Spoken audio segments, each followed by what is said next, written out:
Hallo und willkommen beim Kalender für den Klimawandel. Im Kalender für den Klimawandel geht es darum, Menschen aus allen unterschiedlichen Altersgruppen über verschiedene relevante Themen des Klimawandels zu informieren.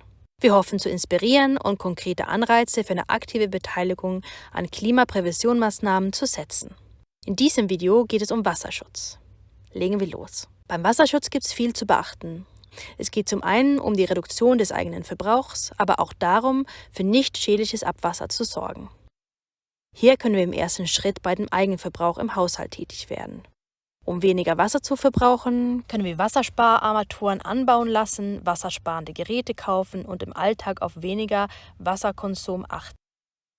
Um das Abwasser in Anführungsstrichen sauber zu halten, können wir vor allem die Produkte, die wir haben, auswerten.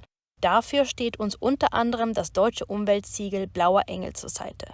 Auch wichtig ist die richtige Entsorgung von Produkten. Medizin, Essensreste und feuchtes Toilettenpapier gehören beispielsweise nicht in die Toilette. Wir verbrauchen aber nicht nur auf direktem Weg Wasser. Für die Herstellung von 1 Kilo Käse werden 5.605 Liter Wasser verwendet. Bei Nüssen, Erdnüssen, Fleisch und Fisch verhält es sich ähnlich. Für die Herstellung einer neuen Jeanshose werden 8.000 Liter Wasser benötigt. Für ein T-Shirt 2.500 Liter. Das Problem in der Kleidungsindustrie ist dazu, dass der Anbau von Baumwolle und die Herstellung der Kleidung größtenteils in wasserarmen Ländern erfolgt. Dadurch werden diese immer weiter entwässert.